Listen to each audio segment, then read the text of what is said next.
What is up, everybody? Welcome to another episode of the Driven Warrior podcast. It's going to be awesome today. I have a one hell of a guest tonight. It's going to be just a conversation, and I'm excited because if you submit a question, we can, he'll answer it, and he's a really cool guy that I'm just looking forward to sharing with you.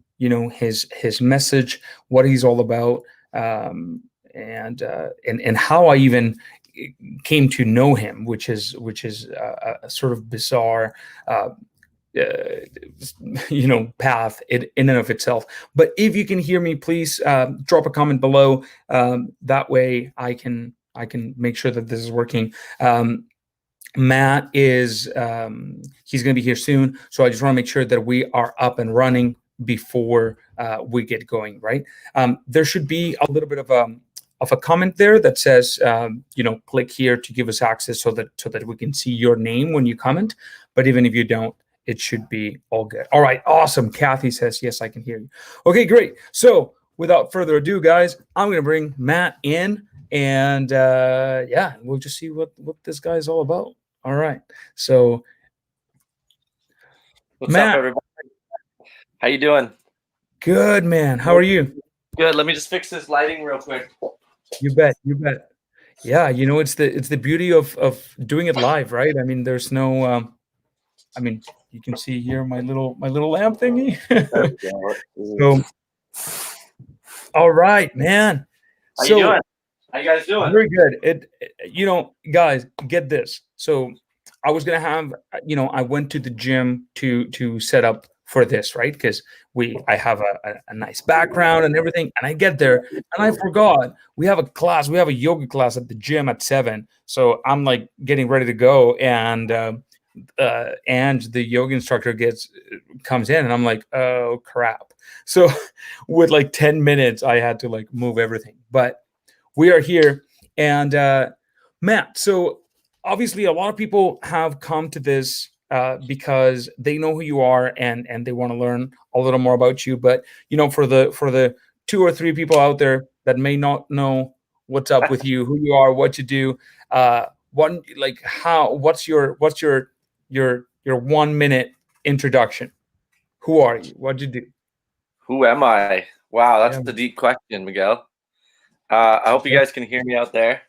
I'm a hip hop artist. I would say I'm a father first before anything else. That's a really tough question. I don't know. I'm a guy that believes a lot in connection. I believe in that things happen for a reason. I think that there's old souls and young souls, and some of us are meant to go through things and trials and tribulations in our life so that our next life will be a little bit easier, maybe. And I think it's important for me to take my experiences and what I've been through and use them to help maybe motivate and uplift and support other people. And in my own small way, change the world a little bit. Yeah. So, and I think, so let me share with our viewers or listeners how I first got to hear from you. All right. Like I was the nerdy kid in school that, I grew up being bullied a little bit, and I was into I grew up in Mexico. So the music that I listened to was not rap. Let's just say that. All right. It was very, lame saws, Spanish ballads. So it was not. Katie is like, dude, you like that puts me to sleep. But so I had heard your name probably for a few years before I met you, and then you were just like, hey, I'm thinking of coming to the gym and starting to work out. And when I met you in person, I was like, you were the exact opposite that I had in mind you'd be as a rapper. You were a very gentle soul right from the get-go, and like extremely easy to talk to. And like it was just refreshing to really interact with someone like that. So um, obviously you've been through a lot, and I think that like that's something that I learned afterwards, obviously from our conversations. But could you maybe share a little bit of those early years that perhaps may have had a big impact on who you are today, what you do, and how you see yourself bringing value to the world? Okay. Well, I grew up in a very interesting environment. There was a lot of drugs and alcohol in my family, a lot of poverty, and a lot of that. Um, I think was meant to be passed on to me, and I did my best to not allow that to happen, to break those cycles. So for me, I need to, like, I feel like at my point in my life, and for anybody that's known me for a long time, I've broken a lot of those cycles and I've changed a lot of those narratives. So it's important for me to, like, not only show a good example for my son on how he should be carrying himself, and how he should care for other people, and have respect for himself and respect for other people. But I think that it's time to take those experiences and take the bad that I've gone through and turn it into something good. And Yeah. even just being able to relate to people on a level of, hey man, I understand what you're going through. I'm not trying to take away anything from your story, but I can relate to what you're going through. I've been through some of that same shit. I still got the raccoon eyes, guys. I actually have slept. It's just the broken nose I'm seeing in this light. It doesn't look too good. But anyways, for those of Right. you that don't know, broke my nose a couple weeks ago, so I'm just trying to get over that. Um, so yeah, I think it's now kind of my mission to pay that forward. Sounds cliche, but to give someone else a hand up that was, a lot of people along my journey have helped me. The universe has brought some great people into my life. Miguel, obviously, being one of them as well. Um, but I think that it's important to not be, like I say in the group all the time. It's important to not let those moments slip by where you can tell someone that you love them, or you can just talk to them for 5 minutes and alleviate their anxiety, or you can talk to someone for 10 minutes and let them know they're not alone, and alleviate some of that depression and loneliness that we all feel at times. Yeah. And when I worked on the crisis line, I discovered, man, it's always just a conversation. Like, a conversation can change someone's day so quickly. And the Yeah. fact that we're all, the society, the way it's built now, is we're all so busy that we just don't have time for other people. We're trying to get our own. We're trying to carve our own niche and leave our own legacy in this world. And a lot of the times, people, even with the best intentions, don't make time for other people. And that includes maybe some of their own family members sometimes, giving them a tablet and sending them away when they're just too tired to deal with it. Yeah. We're not sitting down with our families and having dinner and having those, nightly conversations about how their day is going and finding out where they're at. There's a huge disconnect with Yeah. people. Like, social media, as much as it's been invented to, reconnect us and connect us with ex-girlfriends that we don't maybe necessarily want to talk to. uh, Oh, yeah. it's also created a huge disconnect, because we don't necessarily have to say hi to people in real life anymore. Mm. And if you don't buy into that, try catching a transit bus, catch a SkyTrain, catch a bus in Vancouver, and if you look around you, no one's looking at each other, no one's talking to each other, no one's making interactions. I grew up in a foster home. I took the bus every day of my life, like 2-3 times a day, and I met a lot of people on that bus just by Mm. interacting and talking to them. You had no other choice. It was stare out the window or talk to this person that's Right. on the bus with you, right? And nowadays, you try that, and the person sitting You're there the texting, weirdo. this weirdo guy's on the bus looking at me like, oh Yeah. my God, the curious human. I wonder what he wants. Yeah. But really, it's like, we're all human. We're all curious. We all want to know what's going on with Yeah. other people. And it's the same reason we look at, you know, what other people are doing and try and analyze it. But nowadays, there's just a huge disconnect. So now you touched on a couple things, though. Something that I find fascinating about you, and the reason why I was like, okay, how can I help? is because you've taken a lot of shit and you're trying to make something positive out of it. Yeah. And that is something that I find truly admirable, right? Yeah. Because we all have our shit, and with some of the stuff that happened, you there may be opportunities for you to relate, but for some others you won't. But there are people that have been through a ton, like just Yeah. from the little bit that we've chatted, Yeah. man, you've gone through 10 times worse stuff than I have, and yet here you are trying to do something that is not about you, not to serve you, but rather to do, for the greater good. And that's what I find admirable. So how we didn't touch base before this as to like what we could talk about and what you didn't want to talk Yeah. about, but I just Take wanted it this out. to be All good. raw as possible. Yeah. So, like, tell me a little bit of like what's some of that shit that you remember from when you were a kid that you really look back on and are like, holy crap, I can't believe Well, I made was it. just actually talking about this yesterday. Saving my mom from an overdose on my 10th birthday.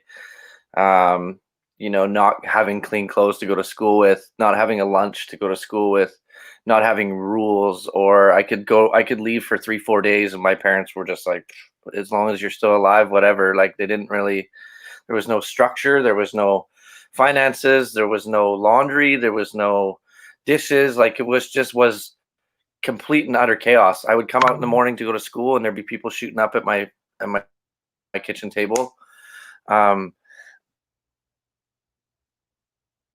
um, and just never, never any attention paid to what we needed and how they could help us grow, and I mean, God bless my parents. They did the best they could with what they had. Right. Active addiction, active alcoholism. But that's just a small piece. And then, of course, like, my house burnt down. 2 months after my house burnt down, my dad took his life. That kind of changed where I was. My mom, let us do drugs at a young age. I was smoking crack when I was 11 years old, like just hanging out, trying to fit and find somewhere how I fit in or with the people that were around. So, got really active in addictions at a young age, and would do crime to support that, and kind of it'll all be in the book. It'll all be in the book when I finish writing it. But so when Dad took his life, I knew I had to change. I knew I had to do something. How old uh, were you at this point? I was let's see, 1997, so I was 16. I was 16 when my dad took his life, and I was basically full addict, drinking and drugging every day.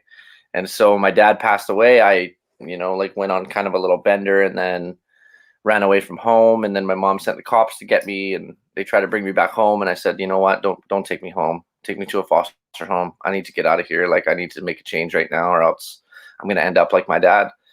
And so I tried to get my brother to come. He wouldn't come. He wanted to stay and take care of mom. And I went back to go get my stuff, and she was like, "Oh, I'm so happy you're back." And I was like, "I'm not back. Like I'm gone. I'm out. I can't do this anymore." So I put myself in foster care. I'd been dropped out of school for 3 years at that point, just doing crime every day. And anybody that knows me for a long time will, I was like 4'11", like 90 pounds, like just not like conducive of a future at all. So yeah, went and put myself into foster care, went back to school, started an alternate school, bad kids school, and worked my way back into What does mainstream. that mean? What does that mean? Alternate. So alternate is like where the bad kids go.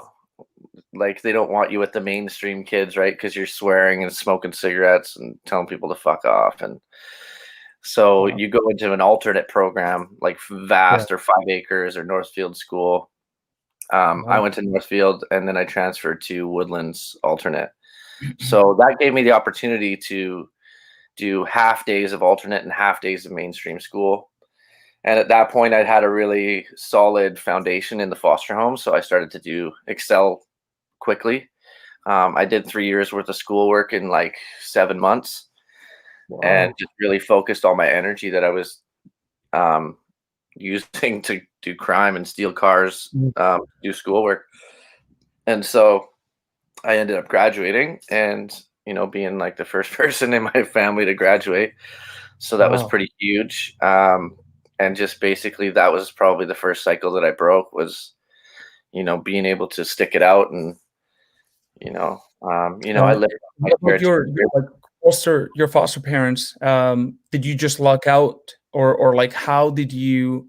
Because obviously that was a fundamental piece for you breaking that cycle, right?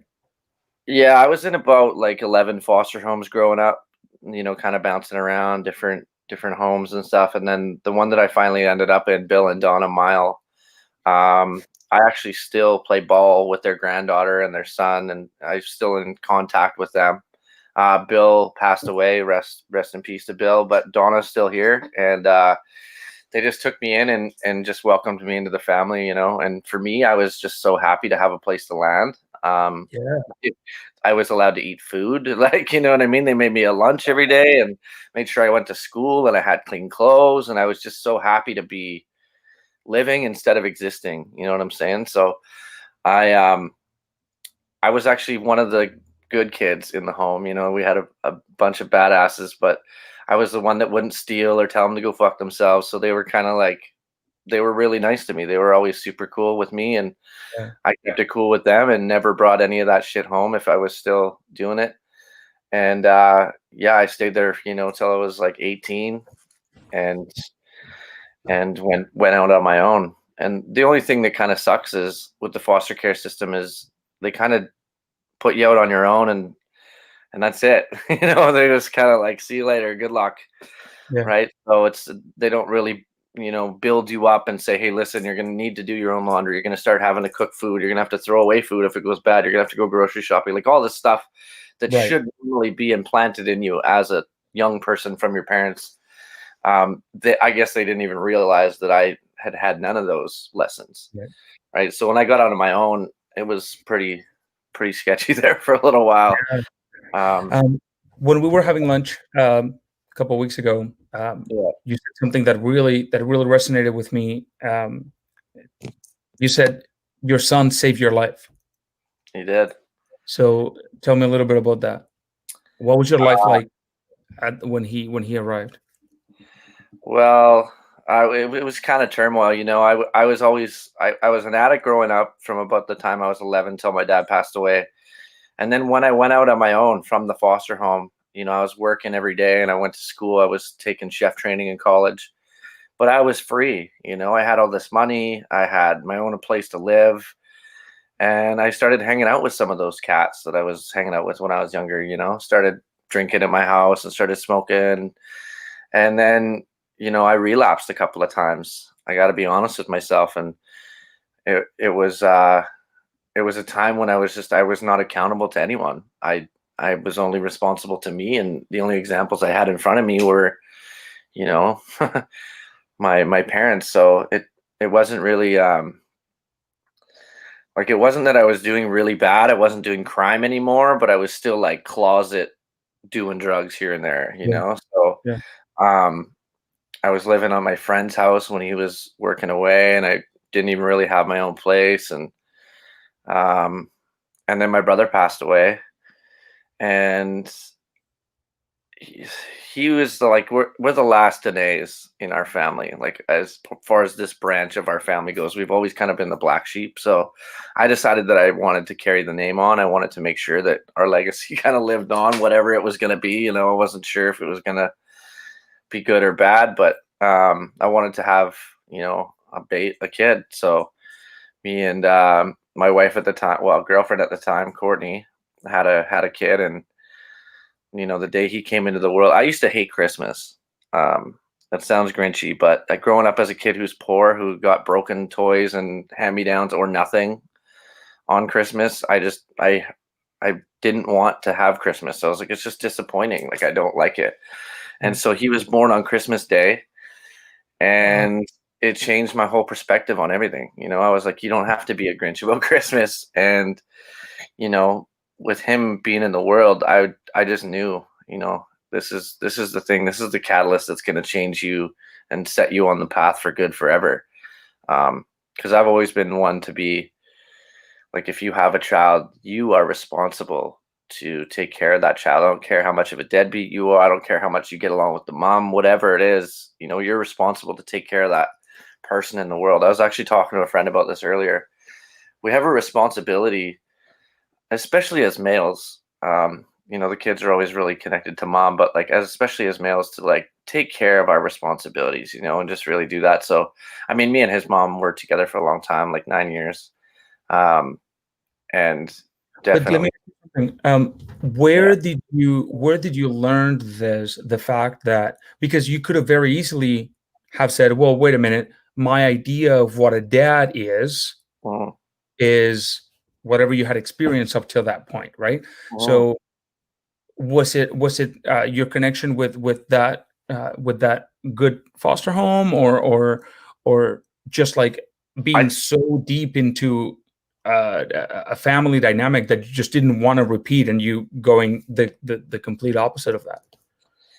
Yeah, I think that I already had those kind of morals instilled in me from a young age. Like, I think my mom used to say that, you know, if you ever have a child, be a man, you know, step up and Mhm. take care of your responsibility.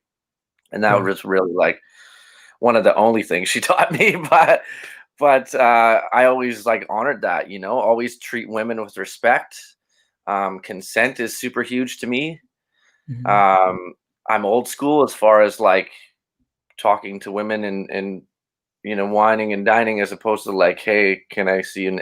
You know, like the nowadays culture of just hookup culture is not really.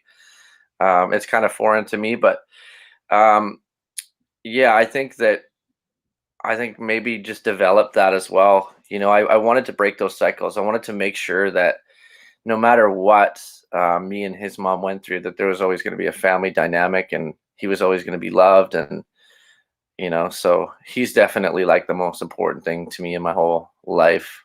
um, he knows that, and I think pretty much everyone else does too. I kind of That's like, good. That's the way it should be, right? I feel Oh like he's my man. championship belt, you know what I mean? He's the title, he's the end result of all the hard work that I put in to straighten my life out. So Yeah. Now tell me, at which point in that timeline do you start like did you was music a big thing for you growing up, or like at which point did you decide to just take it from something that you enjoyed to something that you were going to do? well, music's always been a part of my life. Growing up, I listened to, you know, classic rock, Nirvana, grunge was my whole thing. Um, and my dad played guitar, my brother played guitar, harmonica. You know, it's always been around. But for me, I used to write when I was a kid. Like, I started writing at 4 years old. I was been writing in a journal. I still have the journals that I wrote in when I was four, and Wow. I can actually see them from here. And so once Eminem came out, this is funny to say, I was like, because before that, I was like, white people shouldn't rap. It's just a Yeah. thing. Yeah. Vanilla Ice, man, like you ruined it for everybody. Yeah. And so once Eminem came out, I was like, you know what? He white boy can rap. Holy Good. shit. Yeah. Yeah. So I felt like there was an opportunity for me to actually put some words on beats, but I never really pursued it. I went to work one day and my friend showed me a CD of his that he had recorded a song, and I was like, yo, this guy's amazing, man. Where did you find this guy? And he's like, bro, that's me. Like, I recorded that this morning. I was like, Wow. whoa, I'll be at your house tomorrow. And Yeah. so I went to his house at 7 in the morning. I didn't leave till 9. We wrote 4 tracks, which are absolutely garbage. Like, they're just terrible. And went from there. And it was just kind of like a thing that I like to do to get it off my chest, to take some of the writing that I'd been writing and put it into music. And we would just drink and have fun and blah blah blah. And then my brother championed my music like I was the best rapper on the planet. He would Oh take man. mixtapes that I would give him and just burn so many copies and bring them all to his friends. And like we'd be walking down the road and he'd be like, "Yo, you know my brother? Yeah, I think I met him. He's the best rapper in the world." And I'm like, "Yo, shut up, man. Don't tell him this. They're gonna ask me to rap. Like I'm not that Yeah, good." yeah. So when he passed away, me and my friend John Z actually raised all the money for his funeral because my family doesn't have any money. So we raised all the money for his funeral by putting on hip hop shows. Um, Wow. we put on a show at the Canby, at the what was it called? We put one on at the Foundry, and we put one on at what is now known as 241. It was the Jungle at the time, and we Mhm. raised $8,000 in 3 days. Wow. And the community, that's where a lot of my urge to help the community comes from, because Mhm. the community came out huge and donated to me, and no, like half of them didn't know me, and I wasn't that good at rap, like it wasn't like I was polished. I didn't have a stage presence. We were just out there, this is the only thing I know how to do right now. And I'm Yeah. not going to go out and rob and steal to get this money to pay for his funeral. And I want him to go out, I've dressed him all in brand new clothes, gave him my favorite hat, bought him, like when I went into the Sands funeral home, they said, "This is what social services has provided to bury your brother in." And it was literally a cardboard box. And I was like, "There's no fucking way I'm letting my brother go out in that." So I bought, we went and got him the most extravagant coffin I could get, and all that kind of stuff. But hip hop really like turned it around for me right there, because I realized that since my brother took my music so seriously, I should probably take it seriously too, because he Right. believed in me way more than I ever believed in myself.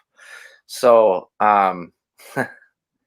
you get me all teary to hear, but I just once he passed, I could feel him everywhere. Everywhere I went and I did music, I could feel him. Always watching. So, um, we paid for that funeral and did that, and I was just like, "There's something here. Like I must keep doing this.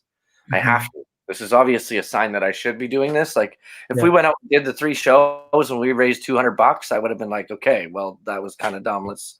Maybe you should hang it up and go put on some steel toe boots or something." But Yeah. it showed me that I was definitely doing the right thing. So Yeah.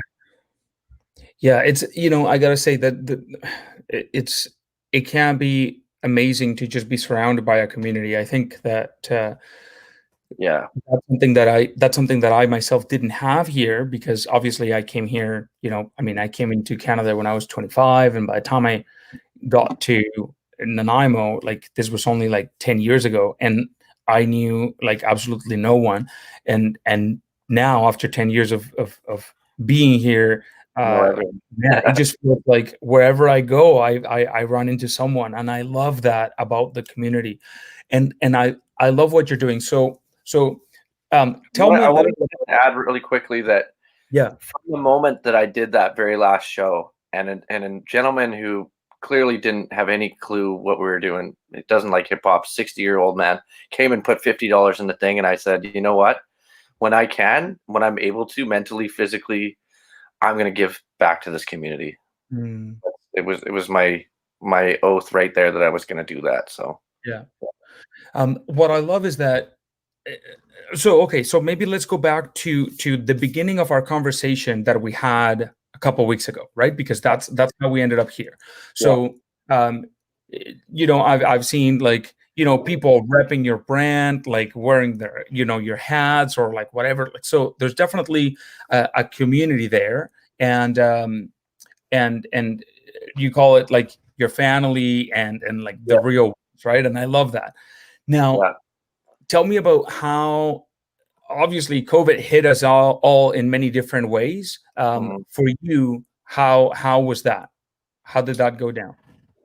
Well, I've had a couple of the best years of my life recently. I've done a lot of touring. I've done a lot of like did a successful Kickstarter campaign. Did a couple of albums, working with Rob the Viking, and my fan base is growing, and just being able to talk to over 10,000 youth about mental health has just been incredible for me. Starting my own business. Um, And then COVID hit, and I had a tour planned. You know, it was an 18 show tour. I was scheduled to go to New York. Not a lot of people know this, but I was going to be interviewed by Funk Flex, DJ Premier, Spotify headquarters. I was scheduled to get an interview there. So for me and for any hip hop artist, that is the pinnacle. You know what Right. I mean? That's like you going to California and meeting up with Arnold, and he tells you your gym is the fucking best or whatever. You know what I mean? Or you got to Would be right do a there. workout session with Arnold or whatever it is, whatever the pinnacle is for Driven, right? Yeah. So that to me was being the top of the mountain. And then when COVID hit, all of that disappeared, like in a flash, in an instant. And for me, that's my life, you know, music and connecting with people and facilitating workshops and talking to people about mental health and being with my family and just connecting with people is who I am. So it was very disappointing, I will say, Mhm. and unmotivating. Yeah. So I kind of just closed up, you know. A lot of people who know me well or know me close know that I went through a bunch of things when that happened, you know, separation or sorry, a breakup, and then, you know, the tour cancel thing, and just it all It kind all of happened. piled on. Yeah, it Yeah. kind of all happened at once for me. So I just was like, I just turned into a bit of a recluse and decided not to do anything about it at first, Mhm. you know, just kind of, Yeah. I had a lot Well, of close friends, but it felt like everything got taken, right? Like not. yeah, I mean, it's like I was, cutting your hands and your legs, kind of thing. I was scheduled to have the best year of my career, and it kind of Mm. just disappeared. So Yeah. it's kind of like, what do I do now? You know, and then I was doing some live stream stuff and writing new music, and then recently they announced that, you know, nothing's opening for a long time, and so I don't see myself performing until 2022. I'm a guy that needs that crowd. I need the fans in front of me. I don't want people behind plexiglass with masks on Right. 20 feet away from me. Like I want them right there. You know, I want to be able to shake hands with people that I love and that love me. So, um, yeah. So Yeah, I didn't and I see think anything good out I of it. saw I think I saw your post, and Yeah. I can't Yeah. remember what it was. What did you post that I messaged you? I posted with COVID happening or what with the new announcements, it's even harder for us artists and us people that make our living through music and pay our bills Mm. to do that. Right. Um, and it was a little bit disappointing. And here's my pages, please support me or Yeah. whatever. Go buy my merch, go Right. listen to my music. Yes. And that's just kind of like I'm sure every artist is going through it, including you know, um, I know artists like painters that were supposed to have showings at art galleries, and that's not Mm. happening. I know comedians like my friend Yona is a working musician. She gigs like 4 out of 7 days, Yeah, and she's now a she's rock not doing star. that, right? She owns her own Yeah. store called Curva Boom, but we have to as artists find something else to put that energy into because there's a lot of energy stored up in these creative Yeah. minds. Well, and that's why I reached out because I was like, and when we sat down for lunch, and I asked you, what does your music give people, right? Like, Hmm. yes, the vehicle is music, but Hmm. what is it that it's creating in the world? What's the net of that music? Right. And you said, because I don't know, I obviously most likely everybody that's here, or at least the vast majority, have heard Matt's music. But if you haven't, it's there's a message there, right? It's very different from what I ever thought of as rap, like, but Yeah. like there's a soul to it and there's a message to it. And you said it's hope. Hmm. My music, that's the end result. There is hope. If somebody's is going through some dark times, this music is gonna help you get out of there, right? and Yeah. uh and it was just clear as day that if that is your flag, if that is your mission, the mission is worth the climb, even if when you get to what you thought was the top, you realize you're at the bottom. Right. That flag, that mission is so worthy that it almost is not about you anymore. It's not Yeah. about, that's how I felt myself in my business, right? Yeah. We help people with fitness and whatever, and nutrition and health and mindset. And a lot of our lives just got completely changed. And so my point was, okay, at the end of the day, we're working with people's lives and with their mental states. So how do we help them adjust to this as fast as possible? Because obviously from your well-being depends your little man's well-being and everybody that follows you, right? So there's Yeah. a ripple effect there. um, so so tell me a little bit about that, that new Well, group, the real ones. um, I wanted to just touch on that hope piece. Hope Yeah. is like one of those things you have to have, right? Like I mentioned to you, even people in jail have the hope that one day they're going to get out. You know what I mean? And that's what you hang on to. That's the thing that it's your light, you know? And I wanted to make people feel less alone. Because I know when I was going through a lot of this stuff, man, I was like, I am so alone with this. I am the only person that's ever had to deal with this. Like, this is, why would the creator do this to me? You know, why would he let me be alone with this and have me deal with it? And once I started making music, I was doing it not for selfish reasons, but for self therapy. Yeah. And once people started coming up to me and saying, "Hey, man, I really like this song. I put it on when I'm feeling this way," or "I Mm. really like the message in this song. I listen to these words, and what does this word mean?" And so I could tell they were really listening and Yeah. tuned in. And made a shift in me to be like, you know what? Like you said, I'm not making this music for me anymore. I'm Yeah. making it for those who feel alone, to let them know they're not alone. You know, they're not the only one that's had to deal with. I'm not the only one that's had to deal with this. There's many people that have worse stories than me and continue to struggle with worse things than me. But if I can allow people to see what I've gone through and say, "Hey, look, I'm still here. You know, I still struggle, but I'm here. I wake up every day and I'm grateful for being here. But you can do it. If I can do it, you can do it. Like, trust me." You know, there's people out there a lot more dedicated um, to their craft even than I am, and I'm still able to do it. So I think that that's important to let people know that there is hope there.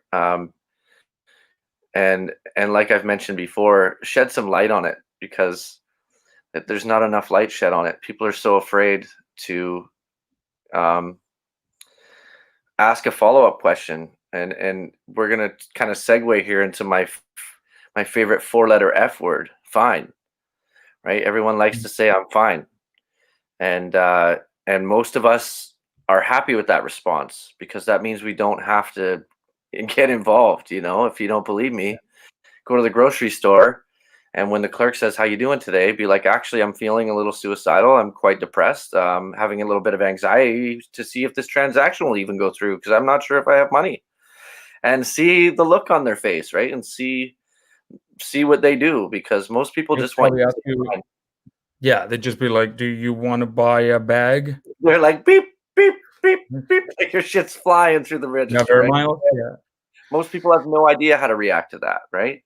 And that's okay to not know how to react. Um, but the thing I want to express is that it's okay not to be fine all the time, because we're not. It's a lie.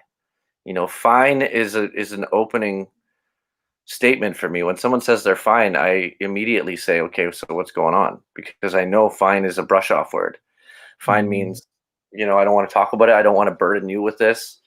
I don't want to have a deep conversation with you right now about it, which is also fine. um, but it basically means I don't want anyone to help anyone else to hurt as much as I'm hurting. So I'm going to keep that inside and just pretend it's fine. And I want to try and alleviate that. I want to try and say, "Okay, yeah, you're fine for today," or "I'm fine for today." But are you really though? Like, because if most people will say I'm having a shitty day or I'm having a great day, you know, and those are a little bit more open ended. Whereas fine, I know that there's something else going on, because fine Yeah. is just it's a shutdown word. So Yeah. I'm trying to like allow people to know that it's okay not to be. Man, and see, this is the part where you blow my mind because I have, man, this is going to sound absolutely terrible, but for those of you that know me out there, you'll know, and for those of you that don't, that's fine. But I've I have been blessed enough to have I had a very solid upbringing, not in terms of like financial possibilities, but just unconditional love from both sides, mom and dad, and always, setting really high expectations for me, but also loving me enough that I knew that if I messed up, they still loved me all the same, right? Yeah. And then I've had really dark periods of my life as well, where I felt lost and worthless. Um, but now that I don't, now that my life is so different, and to be Mhm. honest, like I have, I am very blessed. I'm like, I would not change anything about my life. Uh, it can be a little bit hard for me to just listen. Mm. That is so hard for me, man. And that's why I say like this is amazing, because I automatically want to go into like fix it mode, right? Like if you Mhm. tell me you're anxious, I'm gonna be like, awesome, let me grab a pen and paper, let's make a list, let's prioritize shit, and let's see what we can get off your plate. So that and that's not what you need sometimes, right? Mhm. What do So you yeah, yeah, when what I would you say? when I got into crisis work, sorry, I didn't mean to interrupt you, Miguel. No, please. I got into crisis work. I got into crisis work because my brother and my father took their lives, and I wanted to figure out exactly what I could say on a checklist to make people not kill themselves. And I discovered after a very short period of time that there's nothing you can say that's going to make it any better for anyone else. It's what they say to you. It's what you can help people unpack to you that makes all the difference. I call it putting the clipboard down. Right? Let's have a real conversation about whatever's going on for you and forget about this checklist. Forget about your diagnosis. Forget about your whatever these people say you are and whatever the medication tells you you are. Let's get what's going on for you. That's my main question. What's going on for you? Open ended. You can tell me whatever. You can lie. You can tell me not. But eventually, if you just sit there and listen, people are willing to come forth with that information, and putting the clipboard down is one of the most important things because I know as a person that struggle with that, when I see someone with a clipboard looking at their watch every 5 minutes, I'm shut down, man. I'm not telling you anything. I'm so Yeah, sick of that, man. yeah. I want someone that's just sitting with me and listening. Maybe not injecting their own story, not telling me how much worse they had it, not telling me things to try and relate necessarily, just actually listening. And like you said, man, it's so important. So is the goal then to just be there so that they can release a little bit of that burden that they're carrying? Is that rather than try to help them? Holding Um, space.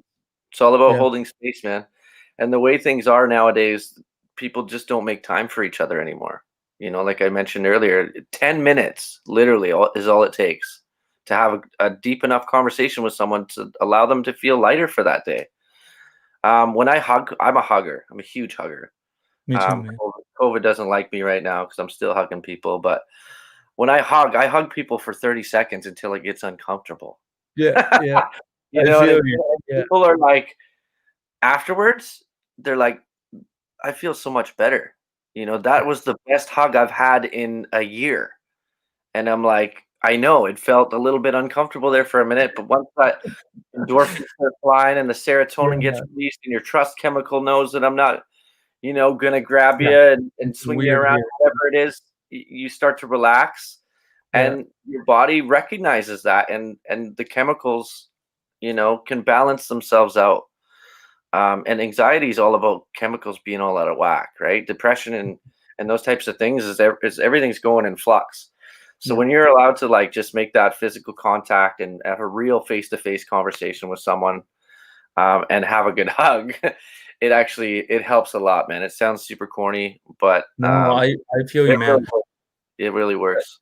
Like there is something I can't describe Of it, but life. like if if um if Katie, my wife, comes over and like puts her hand on my back, I can literally feel the like stress and like burden from the day, Yeah. like literally leaving as Mhm. she just goes like this. And I Mhm. can't explain it, but it's there. There's definitely something magical about human touch. Hey, we've got a question here from Lori Stanley. Okay. Let me put it on the screen here, and it Sure. says, "In times of stress, where do you go? Is it your music, family? So much respect for you. Having this conversation is so important."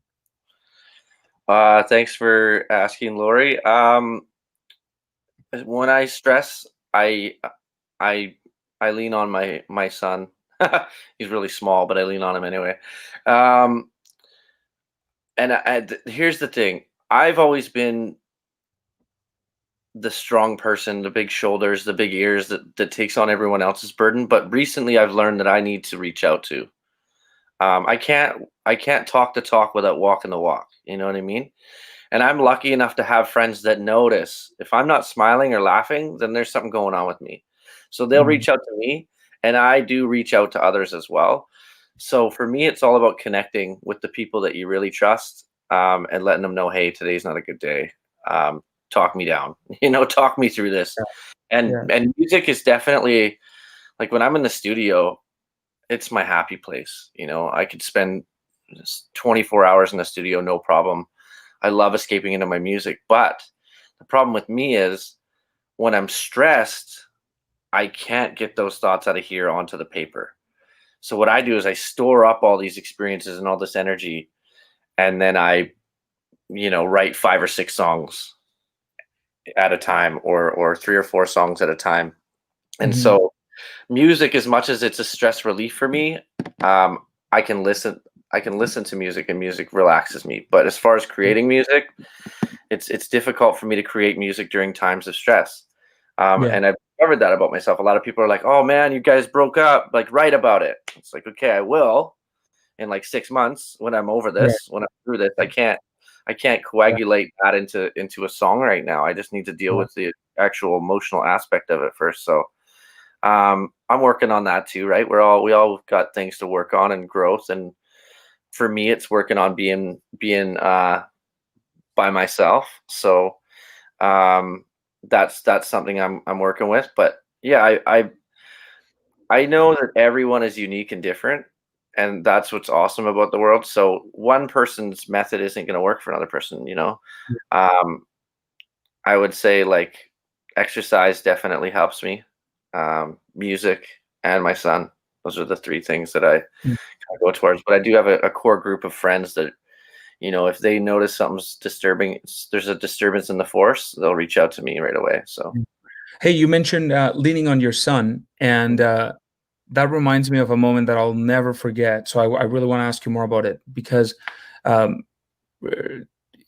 at some point I was a single dad, and my son was about 5 years old, and I was like carrying on my shoulders the burden of a failed marriage, and it was Christmas, and there was like I didn't have a cent to buy him dinner mhm. for Christmas night, man, and I went to put him to bed, and it was just the one room that we were sharing, and I remember um, I don't know. I thought he was asleep, and he opened his eyes and he saw me, and I was crying, and he's like, "What's wrong?" And I just remember saying, Sometimes it's hard to be a dad. I just don't know if I'm doing a good job." Mhm. And he was so little. I don't even know why I said that to him. Right? Like Mhm. I should have just been like nothing, buddy. Go to bed. But but he just looked at me and he said, "You're doing a pretty good job." And I was like, "Fuck, man." So since that moment on, I can't ever talk about that without getting Tearing up. emotional. Um, since that moment, I've also leaned on him a lot. I Mhm. ask him, I ask for his opinion. Whether it's about my personal life or the business or anything like that. How do you lean on your son? How old is he? Oh, I was just gonna ask you that. How old is your son, Miguel? Yeah, my son just turned 13. My son's 11. So Okay. at this between these, they're wise as old sages. These little guys, right? Mhm. They're a lot smarter than we give them credit for. Benny will just come with comments without me even soliciting them. Sometimes now he'll be like, "Dad, you're doing the best you can," or like, "Don't worry about that," or like, or he understands when things are going on, right? And he'll be like, "Are you okay?" He's very empathetic that way. So for me, I'll ask him opinions, like you said. Like I'll be like, "What do you think about this, man?" Or "What did you think about that? Like Yeah. how did you feel about that?" And he'll tell me. We've always been very open, and I tell him, "Man, if you have emotions, you're totally able to talk about those. You can talk to me. If you don't feel comfortable talking to me, talk to someone. It doesn't matter if it's me or not, but make sure you're unpacking that stuff." I say unpacking a lot because it's the language. It's the way. Like we all carry rocks, we all carry burdens. It's how we unpack those that allow us to move on, right? Like we grow from them. We develop callus. We develop, strong muscles Resilience. Yeah. from being resilient and from going through that stuff. So I think he's got like an old soul, which helps. Yeah. And the fact that your son said that to you is just amazing, man. I like that because my son has said something very similar to me, and it kind of resets you. It Yeah. sits you back on your feet, and you're like, you know what? If he's saying that, then I am.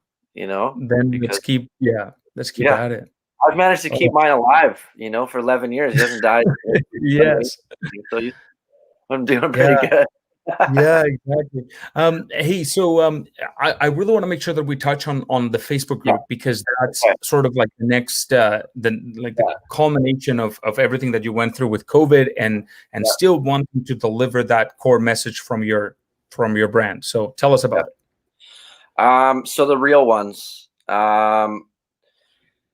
I want it to be a community of understanding, a community of uplifting and support and connection. Of course, it's a place to go to unpack.